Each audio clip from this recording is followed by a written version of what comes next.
का सबसे ज्यादा रहस्यमय मंदिर जगन्नाथपुरी मंदिर। ये मंदिर करीब 5000 साल से भी ज्यादा पुराना है। जगन्नाथ मंदिर में कुछ ऐसे रहस्य छुपे हैं जिनको आज तक साइंटिस्ट सुलझा नहीं पाए। पुरी के जगन्नाथ मंदिर में ऐसा क्या है जो विज्ञान को भी चुनौती देता है? आखिर ऐसा क्या होगा अगर सदियों पुरानी मान्यताओं के पीछे का एक ऐसा अकाट्य प्रमाण खोल दिया जाए जिसे सुनकर हर कोई हैरान रह जाए।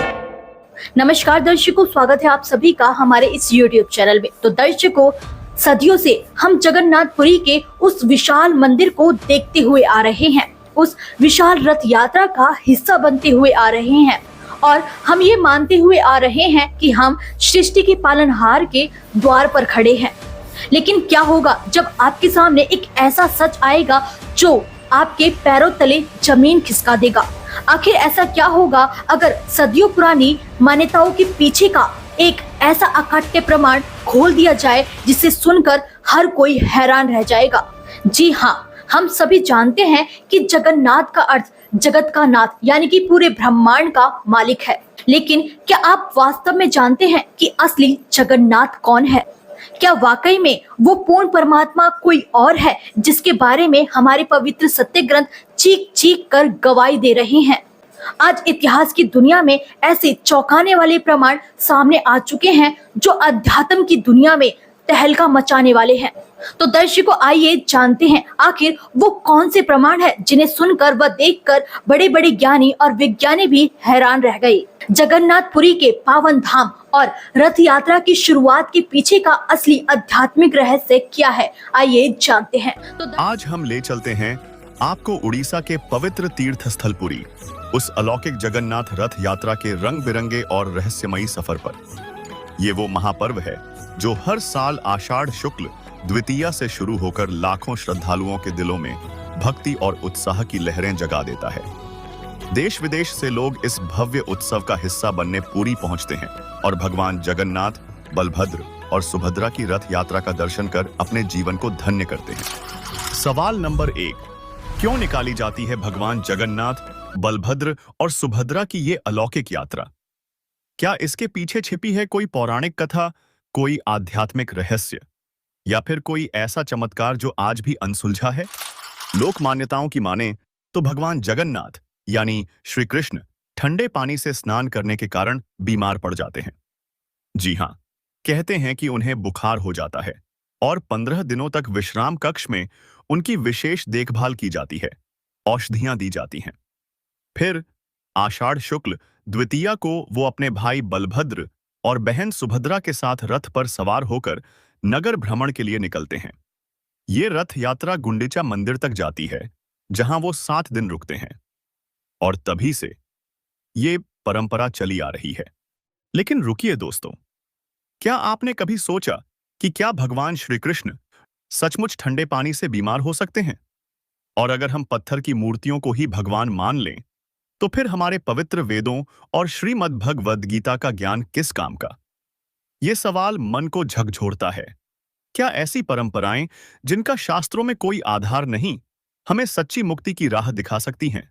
श्रीमद् भगवद गीता के अध्याय 16 श्लोक 23-24 में साफ लिखा है कि जो व्यक्ति शास्त्रों की विधि को छोड़कर मनमानी साधना करता है उसे ना सुख मिलता है, ना शांति और ना ही मोक्ष। तो फिर सवाल उठता है, क्या रथ यात्रा, मूर्ति स्नान या उपवास जैसी क्रियाएं जिनका गीता में कोई उल्लेख नहीं हमें मुक्ति दिला सकती हैं? कुछ लोग कहते हैं गीता में इन रीतियों को न करने का भी तो कोई प्रमाण नहीं। लेकिन दोस्तों, जब गीता साफ कहती है कि शास्त्र विरुद्ध साधना व्यर्थ है, तो क्या हमें अपनी परंपराओं पर पुनर्विचार नहीं करना चाहिए? लोक कथाएं कहती हैं कि भगवान जगन्नाथ नगर भ्रमण के लिए निकले थे और यही परंपरा रथ यात्रा बनी। लेकिन अगर हम शास्त्रों की रोशनी में देखें तो क्या श्री कृष्ण ने कभी ऐसी रथ यात्रा की बात कही? आज हम शिक्षित हैं, हमारे पास वेद, गीता और पुराण हैं, तो क्यों ना हम इनका अध्ययन करें और विवेक से फैसला लें? क्या परंपराओं की बेड़ियों में जकड़े रहना सही है या हमें सच्चे आध्यात्मिक ज्ञान की तलाश करनी चाहिए? सवाल नंबर 2, जगन्नाथ मंदिर का निर्माण आखिर किसने करवाया? इसके पीछे की सच्ची कहानी क्या है? दोस्तों, बात यहीं खत्म नहीं होती। जगन्नाथ मंदिर में भगवान जगन्नाथ, बलभद्र और सुभद्रा की मूर्तियां क्यों हैं अधूरी? इनके इस अनोखे स्वरूप के पीछे छिपा है कौन सा गुप्त राज? चलिए इस सवाल के जवाब में इतिहास और आध्यात्मिकता की गलियों में चलते हैं और खोलते हैं जगन्नाथ मंदिर के उस रहस्य का पर्दा जो आपको हैरान कर देगा। दोस्तों, हमारे भारतीय इतिहास में कई ऐसे रहस्य हैं जो आज तक सुलझाए नहीं जा सके हैं। इनमें से एक ऐसा रहस्य है जो पूरे विश्व को हैरान कर रहा है और वो है जगन्नाथ मंदिर का रहस्य। तो चलिए इस रहस्य को सुलझाने का प्रयास करते हैं। कहते हैं इतिहास को कभी मिटाया नहीं जा सकता। वो इतिहास ही है जो हजारों लाखों वर्षों में घटित हुई अतीत की घटनाओं को चलचित्र की तरह हमारे सामने रूबरू करा देता है। जगन्नाथ मंदिर भारत के ओडिशा राज्य में स्थित एक हिंदू मंदिर है। जगन्नाथ मंदिर को भारत के सबसे पवित्र मंदिरों में से एक माना जाता है। जगन्नाथ मंदिर के बारे में कई रहस्य हैं। एक रहस्य ये है कि मंदिर में स्थापित मूर्तियां अधूरी क्यों हैं? मंदिर का निर्माण कैसे हुआ? इस मंदिर में छुआछूत क्यों नहीं है? इन सभी रहस्यों को जानने के लिए देखते हैं सत्य घटनाओं पर आधारित ये 2D एनिमेशन वीडियो। काशी में बैठे बैठे कबीर जी ने उड़ीसा के जगन्नाथ मंदिर में एक पांडे के पैर को जलने से कैसे बचाया? चलिए इस रहस्यमयी कहानी में गोता लगाते हैं और जानते हैं उस सत्य कथा को जो आपको कबीर जी की महानता पर विश्वास करने के लिए मजबूर कर देगी।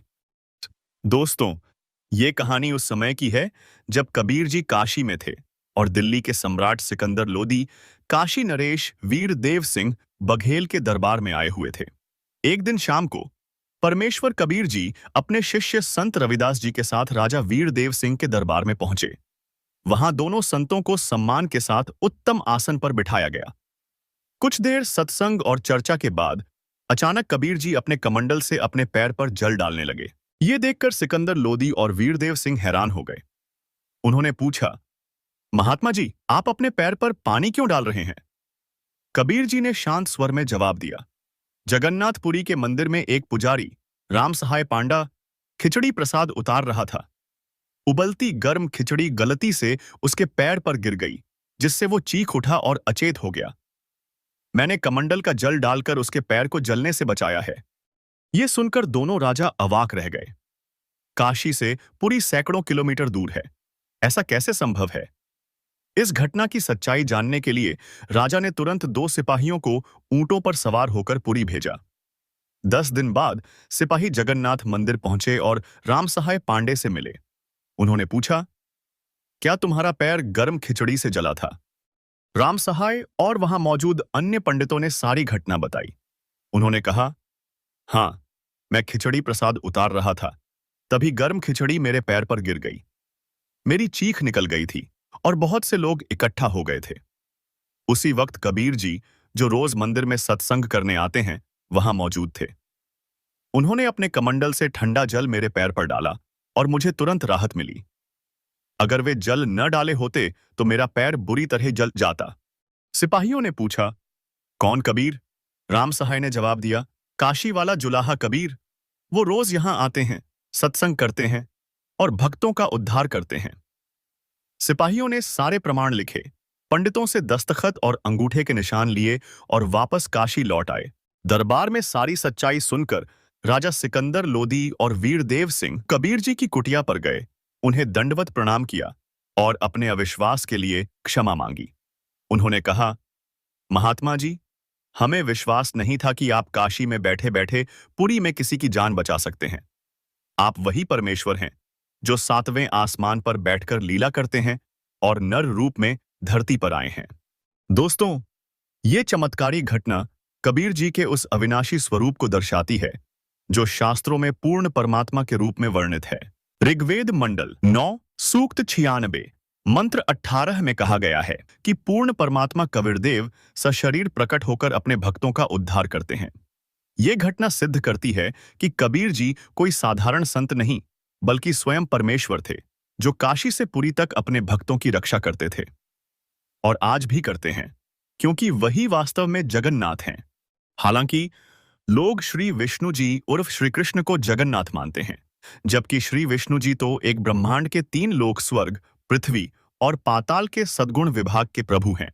जबकि जगन्नाथ शब्द का अर्थ होता है संसार का स्वामी, ब्रह्मांड का मालिक। तो इसका मतलब श्री कृष्ण यानी श्री विष्णु जी सर्व ब्रह्मांडों स्वामी तो हुए नहीं।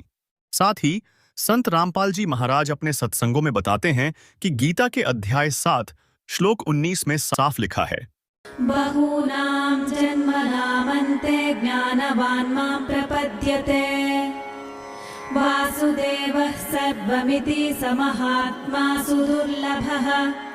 इसका मतलब है कि बहुत जन्मों के बाद कोई तत्व ज्ञान को प्राप्त पुरुष मुझे भजता है। वासुदेव अर्थात सर्वव्यापक, सर्व ब्रह्मांडों का स्वामी, पूर्ण ब्रह्म ही सब कुछ है।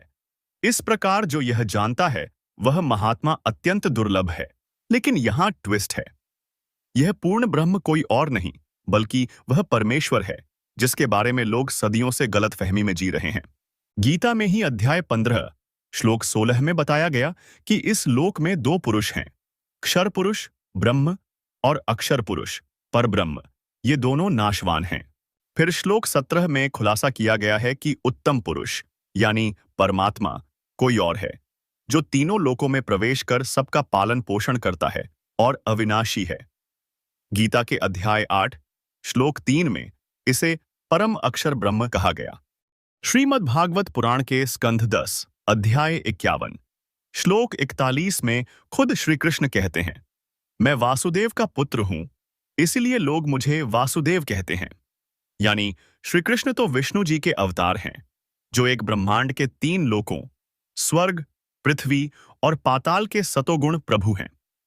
लेकिन पूर्ण परमात्मा यानी असली वासुदेव वह है जो सारे ब्रह्मांडों का मालिक है, सृष्टि का रचनहार जगन्नाथ है। गीता के अध्याय 15 श्लोक 4 में गीता ज्ञानदाता कहता है कि वह परम अक्षर ब्रह्म यानी सनातन पूर्ण परमात्मा, जिससे सृष्टि की शुरुआत हुई, वही असली नारायण है। लेकिन क्या हमने इस सत्य को समझने की कोशिश की, या बस मंदिरों में घंटियां बजाकर अपने कर्तव्य की इतिश्री कर ली? वेदों में भी यही बात दोहराई गई है। ऋग्वेद मंडल 1 सूक्त 1 मंत्र 5 में कहा गया कि साधकों के लिए पूजा योग्य अविनाशी सृष्टि रचनहार कबीरदेव है, जो विचित्र तेजोमय शरीर में प्रकट होता है।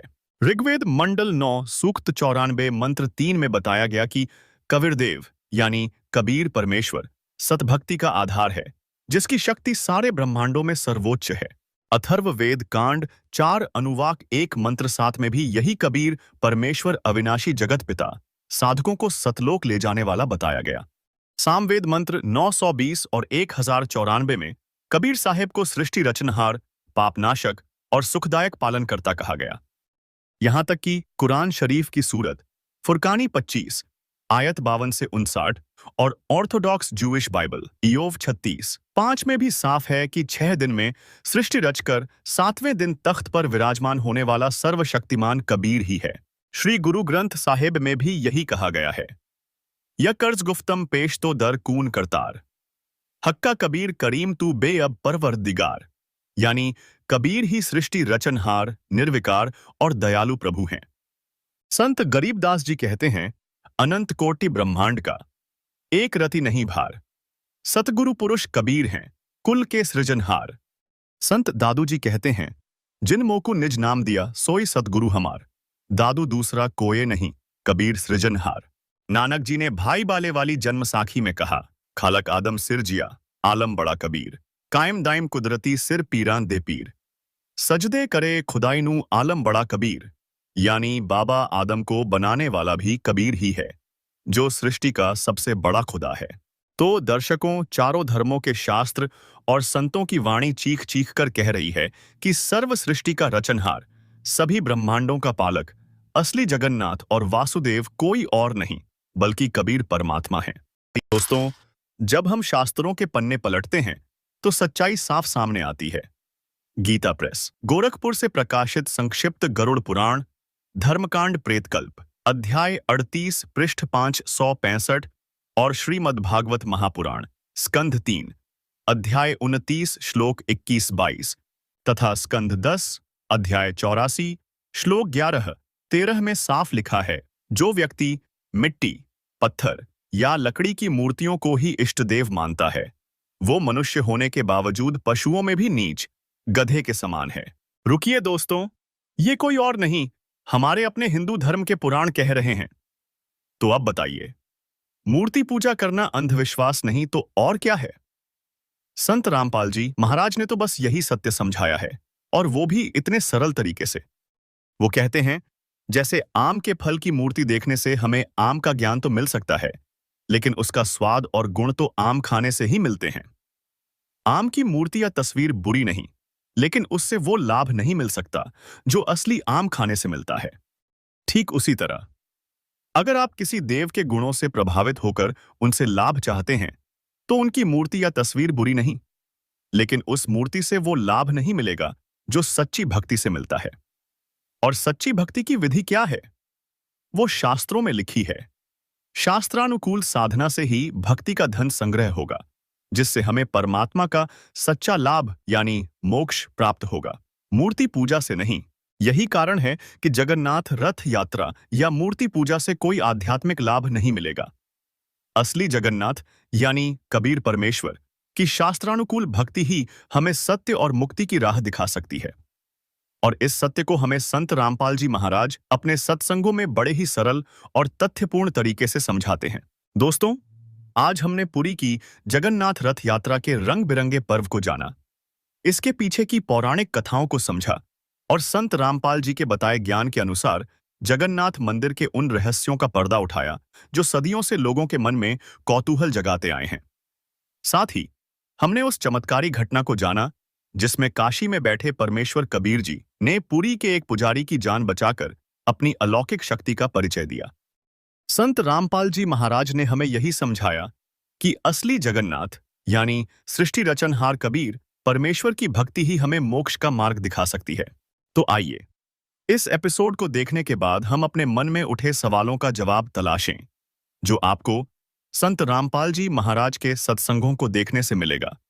इसके लिए आप संत रामपाल जी महाराज YouTube चैनल अवश्य देखें और तो दर्शकों, अभी आपने इस वीडियो में पुरी में स्थित जगन्नाथपुरी मंदिर के विषय में जाना। तो इस वीडियो के बारे में आपके क्या विचार हैं, हमें कमेंट बॉक्स में लिखकर जरूर बताइए। इसके अलावा अगर आप हमारे इस चैनल पर नए हैं तो चैनल को सब्सक्राइब करके और नोटिफिकेशन को भी ऑन कर लीजिए, जिससे आपको हमारी हर नई वीडियो की नोटिफिकेशन मिलती रहे सबसे पहले। साथ ही अगर आप हमारी वीडियो फेसबुक पेज पर देख रहे हैं तो हमारे फेसबुक पेज को फॉलो कर लीजिए और हमारी इस वीडियो को अपने दोस्तों के साथ शेयर कर दीजिए। धन्यवाद।